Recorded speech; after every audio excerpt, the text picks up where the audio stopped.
नमस्कार दोस्तों, मैंने अभी फणीश्वरनाथ रेणु पर लाइव किया, अर्थात उनके कालजयी उपन्यास, उनके बहुचर्चित बहुप्रतिष्ठित किंवदंती अपने आप में बन चुके उपन्यास मैला आंचल पर हल्की सी टिप्पणी करते हुए एक अंश पाठ। और इतना अभिभूत कर देने वाला था यह समूचा प्रसंग और इतना उत्तेजित अर्थात ओज से भर देने वाला था पाठ उसका और उस पर हल्की सी चर्चा कि मैं उसको थोड़ा सा आपके लिए रिकॉर्ड करना चाहती थी, और यूँ भी आपके लिए तो रिकॉर्ड करना ही चाहती थी और अपने लिए भी, ताकि इन लम्हों को दोबारा जिया जा सके और इन पर थोड़ी बातें हो सकें।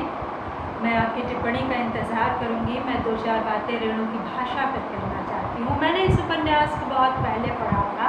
ये उपन्यास मुझे भेंट में मिला था। मैंने अपने लाइव में भी उपन्यास डेडिकेशन में दिखाया पंखुरी को उसके 14वें जन्मदिन पर। मेरे एक सेकंड कज़न, मेरे एक भाई ने मुझे गिफ्ट किया था, तो बड़ी प्रिय है यह किताब मुझे, जाहिर सी बात है। और इसकी जो चरित्र है, इसकी जो नायिकाएँ हैं, कमली है, कमली के साथ साथ लक्ष्मी है, तो लक्ष्मी पर कभी अलग से बातें उसकी पेचीदगियों पर हो सकती हैं। कमली जो इस उपन्यास के प्रेम कथा की नायिका है, उसका अपना एक चरित्र है, लेकिन इन सारे चरित्रों का अलग अलग विश्लेषण हो सकता है। कमली किस तरह पढ़ती है, डॉक्टर के प्रेम में पढ़ती है, उनको चिट्ठी लिखती है रोज़, हे प्राणनाथ, और फाड़ देती है। वो हिस्सा मैं ढूंढ रही हूँ, जैसे ही मिलेगा पढ़ूँगी। और मैं किसी और दिन आपको पढ़ के सुनाऊँगी कमली और डॉक्टर के प्रेम प्रसंग की कथा, लेकिन आज मैं आपको एक दूसरी कथा सुना रही हूँ।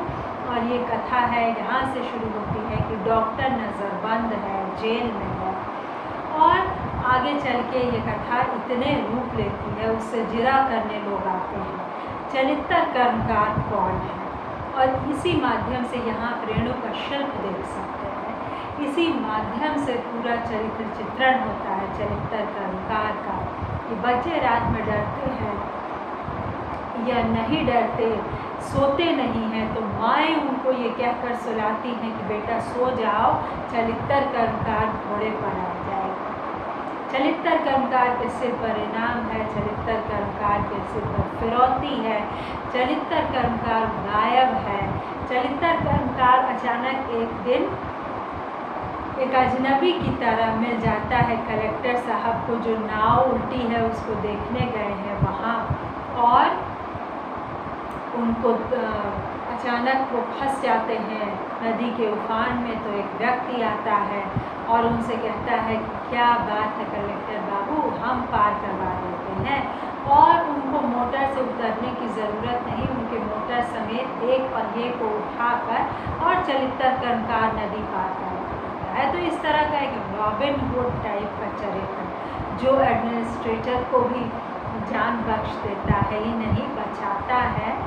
और ये तो हो सकता है कि किंवदंती हो, जो भी हो, लेकिन चरित्र कर्मकार एक ऐसा चरित्र है जैसा कि मैंने कहा रॉबिन हुड, लेकिन उसको लेकर पुलिस तहकीकात कर रही है पकड़ने के लिए। अच्छा, ये जो यही बात आती है पूरा उपन्यास एक बार फिर, जैसा कि मैंने आपको दिखाया, मैंने लगभग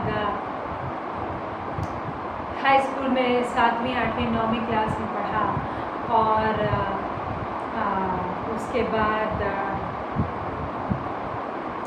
इतने साल बीत गए। रेणु तो हमेशा साथ रहते हैं, इसके कितने लक्ष्मी, कमली, सब। इसका जो अंतिम वाक्य है, जो मैं प्रेम कथा के बाद आपको पढ़ के सुनाऊंगी, जिसमें इंडिपेंडेंट वुमन ममता की बात होती है, वो सब मेरे साथ रहा। और सबसे ज़्यादा साथ रही भाषा, लेकिन वो इतनी ताजगी से भरी हुई है, ऐसी रवानगी से भरी हुई है कि आज भी आप रेणु को दोबारा उठाइए तो उसकी भाषा आपको चारों खाने चित्त कर देती है। इतना सुंदर आंचलिक शब्दों का प्रयोग है, कहीं कहीं गिरफ्तार भी है और कहीं कहीं गिरफ्त भी है। उसी तरह कहीं कहीं सुराज भी है और कहीं कहीं उसके लिए खड़ी बोली के शब्द भी हैं। इसी तरह से बहुत बहुत सारे शब्दों का आंचलिक प्रयोग, बहुत सारे शब्दों का एकदम देशज प्रयोग हर जगह सिर्फ लिखा हुआ है, सिर्फ नहीं, रेफ नहीं। और इसी तरह के दूसरे प्रयोग हैं। जो हिस्सा मैंने पढ़ा कि डॉक्टर बाबू का इंटरोगेशन होता है कि चलित्र कर्मकार कौन है, और इस तरह से चलित्र कर्मकार का एक समूचा चित्र आता है। जो शब्द चलित्र है ना, शब्द मुझे लगता है कि चरित्र से बना है, और कर्मकार शायद मुझे ऐसा लग रहा है नहीं हो, लेकिन हो सकता है कि ये कर्मकार पता नहीं कि जाति प्रथा के हिसाब से नहीं हो, फिर भी मुझे ऐसा लग रहा है कि ये या तो कुम्हार या चमार इस तरह की, हालांकि दोनों जातियों में ट्रेडिशनली स्पीकिंग बहुत अंतर है।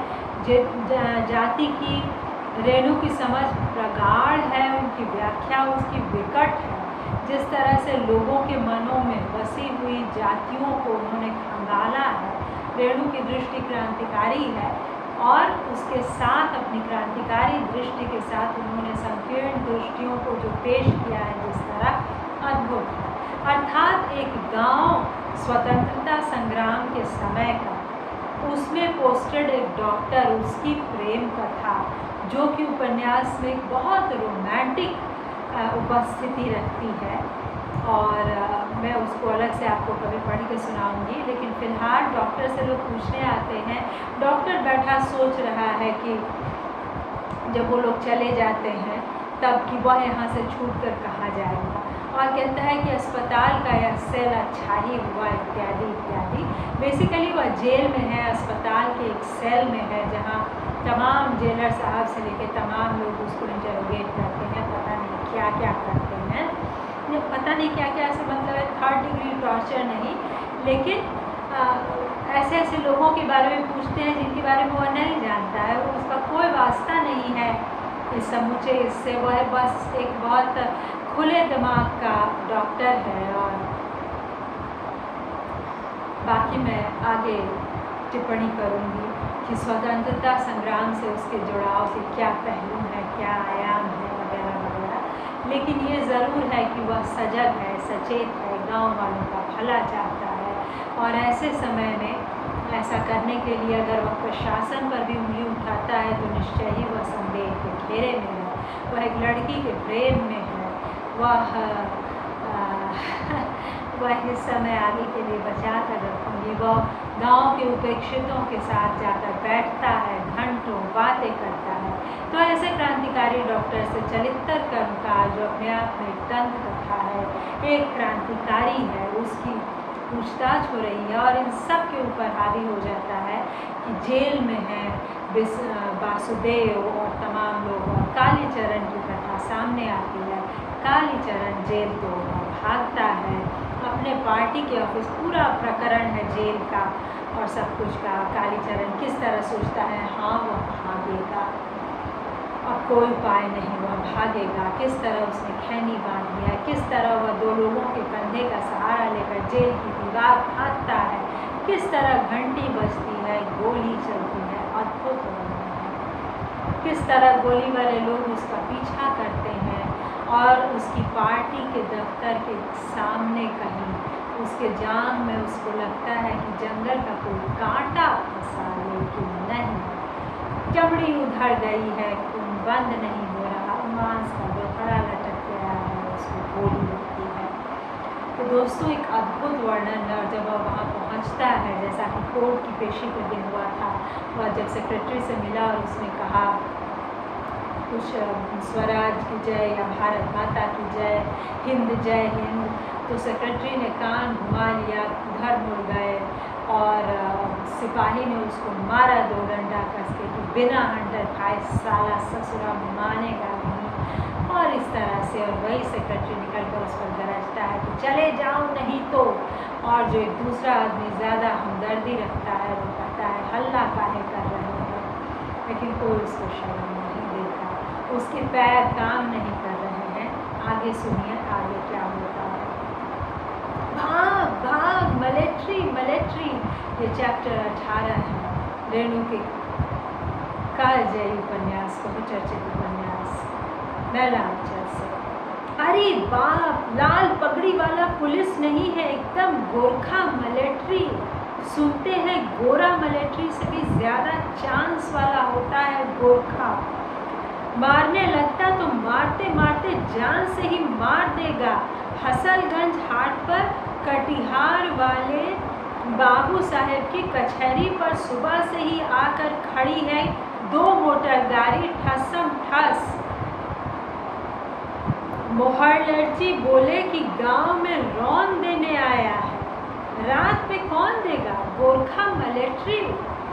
मिलिट्री भी मिलिट्री के लिए आंचलिक भाषा में जिस तरह मिलिट्री कहा गया है वैसे लिखा गया। अरे क्या बात है, कौन झूठ मूठ खबर लाया? झूठ नहीं, ततमा टोली का बबुआ नबी दौड़ता हाँफता आया है। उसको ईमान धर्म और माए का क्रिया खिलाकर पूछिए तो।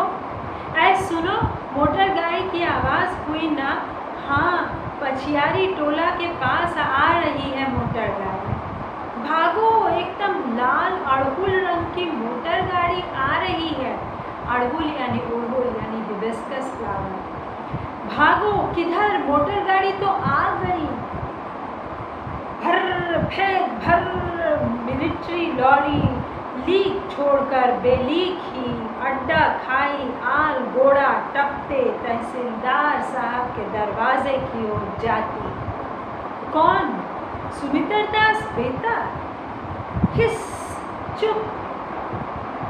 सुमित्र दास फिसफिसा कर कहता है, कलिया जेहल से भाग गया है, इसीलिए मिलिट्री आया है। खबरदार, सोशलिस्ट पार्टी का नाम भी नहीं लेना। सोशलिस्ट पार्टी, सोशलिस्ट पार्टी का नाम भी नहीं लेना।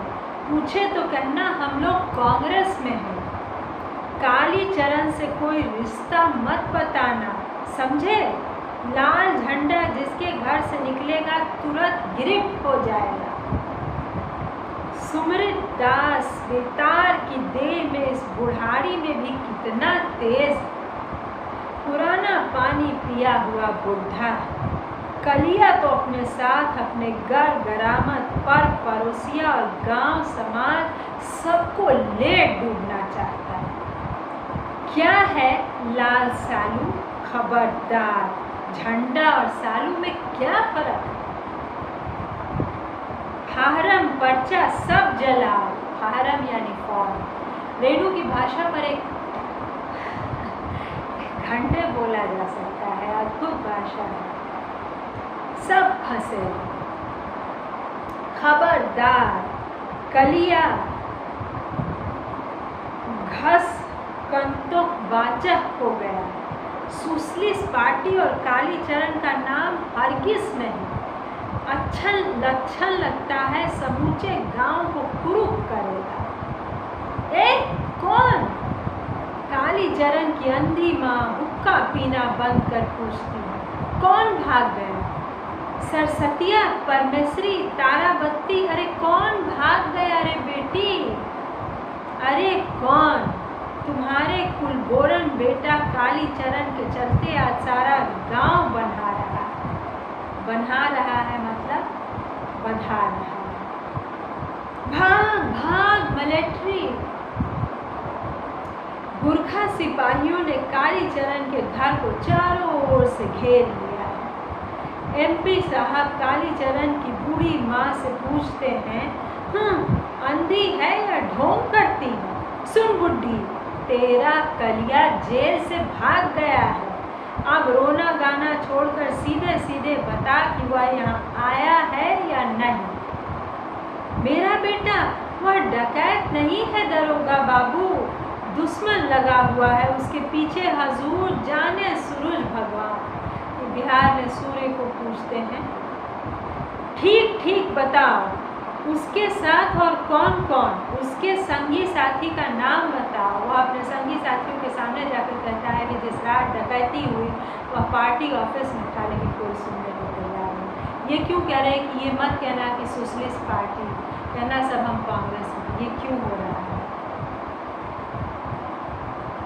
ठीक ठीक बताओ हुजूर, हमरा कुछो नहीं मालूम। अच्छा, सब मालूम हो जाएगा, ले चलो बुढ़िया को। कालीचरण की माँ को जड़ैया बुखार आया। जैसे ही नेपाली सिपाही ने उसकी कलाई पकड़ी, वह जोर जोर से डिकरने लगी। लोहे से दागने के समय गाय बैल वगैरह जैसे डिकरते हैं, उसी तरह। माँ की संध्या ठिठुरते हुए गांव को धीरे धीरे अपने आंचल में छिपा रही। भयार्त पशु की आंखों की तरह किसी किसी घर में ढिबरी भुका रही है। घूर के पास आज कौन बैठेगा? सभी अपने अपने घर के कोने में छिपे हुए। सन्नाटा, और इस सन्नाटे को चीर कर कालीचरण की माँ की दर्द भरी पुकार गांव के कोने कोने में फैली। अरे बाप, मालूम होता है बुढ़िया को किरिच से जबेह कर रहा है। हे भगवान! कालीचरण की माँ की डिगराहट में कुछ ऐसी बात थी कि एसपी साहब का दिल पसीज गया। उन्होंने कहा, छोड़ दो बुढ़िया। बुढ़िया अचानक चुप हो गई। गांव, घर, बगिया बाड़ी और अखबारे पिछवाड़े में दम साध कर छिपे लोगों ने समझा बुढ़िया को सचमुच जबेह कर दिया। जिबह को जबेह। किसकी बोली है पहले पहचान लो, टट्टी में कान लगाकर सुनो। अगमू चौकीदार है, सुमृत दास भी है। जय भगवान, जय भगवान। ऐ भगवान भगत, भगवान नहीं भगवान। ऐ भगवान भगत, दरवाजा खोलो जी। सुमृत दास खखारते हैं। भगवान भगत, डरने की बात नहीं। सिगरेट है, सिगरेट, मिलिट्री साहब हैं, पैसा देते हैं। पछियारी घर में संदूक के पीछे भगवान भगत तम साध कर घुसके हुए। आहिरे दादा, ई त हमके नाम लेके भगताइन फिसफिसा कर कहती है। अरे जान, कोनो बाग थोड़े बा। भगत डांटता, अरे चुप। अख के दास जी, भगताइन खखार कर अंदर से पूछती है, का लेब हो? अरे खोलो भगताइन, भगत जी कहाँ हैं? भगताइन टीन की टट्टी खोलते हुए देखती है। बाप रे बाप, ये कौन देश के आदमी बारे देवा, कुड़ार जैसन मुंह बा। दास जी, अंदर जाके लेब से ले जा। बुढ़वा के बुखार बा, हमरो सिर बथता। ये तो भोजपुरी लग रही है ना। सुमृत दास टीन की टट्टी को ठेल कर अंदर जाता है। तुम लोगों को लगता है कलेजा है ही नहीं। झूठ नहीं कहा है, बनिया का कलेजा धनिया। एसपी साहब अभी तुरंत सबों को बुला रहे हैं तहसीलदार साहब के दरवाजे पर। मीटिंग है, मीटिंग को मीटिंग। इसमें जो नहीं जाएगा अभी उसको कालीचरण की पार्टी का आदमी समझा जाएगा। लाओ 5 पैकेट वाली असली कैंची मार सिगरेट। कलिया जेहल से भाग गया। गजब है, कलिया के भागने का वर्णन गजब है, और उसकी पेशी का और उसकी ग्रीटिंग का गजब वर्णन। हाँ, के सुमृत भाई, भगवान भगत कांपते हुए आता है। अरे बुखार तो जान लेके छोड़ो, का बात बा? बात का बात? सुमृत दास हाथ चमका चमका कर कहते हैं। चीनी 5 सेर, गरम मसाला 8 आने का 4 पैकेट सिगरेट लेकर अभी तुरंत तहसीलदार साहब बुलाए हैं। एसपी साहब मीटिंग बुला रहे हैं सबों को। सब सिपाही जी को 5 पैकेट दिया, उनका भी पैसा लो। अरे हमका हुकुम से बाहर बानी, चली हम आब तानी। भगत बात चबाते हुए कान खुजलाता है। गोरखा मिलिट्री कहता है, नहीं, हम मुफ्त में नहीं लेगा। काय लेगा? हम पैसा तीर का चुरुट लेगा, काय लेगा। हम आयर का मिलिट्री नहीं, हम इसी देश का है, मुफ्त में काय लेगा। तहसीलदार साहब के दरवाजे पर लोग जमा हो रहे हैं। अगमू चौकीदार और अब्दुल्ला बक्सी सबों को हाँकते आ रहे हैं, डेग बढ़ाओ। खसर फसर काहे करते, लगता है धान की दबनी के लिए बैलों का हाँक कर लाया जा रहा है। बालदेव जी भी हैं, राम कृपाल सिंह भी हैं। बहुत दिनों से राम कृपाल सिंह पर पंचायत या सभा मीटिंग में नहीं जाते, एकदम गुमसुम रहते। 50 बीघा जमीन धनहर, एक लाल बंटी, एक ही जमा, खजाना सिर्फ 5 रुपए। तो ये एक लंबा वर्णन है किस तरह से एसपी सबको बुला रहा है। लेकिन कालीचरण के जेल से भागने की तैयारी, उसकी ग्रीटिंग, उसकी पेशी और तमाम, और उसका गोली लगना एक अद्भुत प्रकरण था। और दोबारा मैं आपको सुनाती हूँ आगे का किस्सा, इसकी प्रेम कथा। मैंने चरित्र कर्मकार की बात बताई। कालीचरण जब अंत में बहुत बेबस लाचार होता है तो उसी को याद करता है कि उसने कहा था कि गाढ़े वक्त में याद करना। आगे मैं आगे बताऊंगी कि क्या हुआ। कालीचरण बचा, हमारी सिंपथी बतौर पाठक उससे हो गई। जिस तरह वह पार्टी ऑफिस के दरवाजे पर जाकर गोली से जख्मी कहता है कि हजूर उस रात तो हम इस ऑफिस के दफ्तर में थे, मतलब इस ऑफिस में थे भाई, इस ऑफिस के दफ्तर में भी ऐसे कोई बात नहीं। और सेक्रेटरी साहब विश्वास नहीं करते। ठीक है दोस्तों, मैं आगे बताऊंगी क्या हुआ। कहते हैं कि रेणु एक अद्भुत उपन्यासकार हैं। थोड़ा सा मैं इन पर टिप्पणी करते हुए और सुनाऊंगी आपको।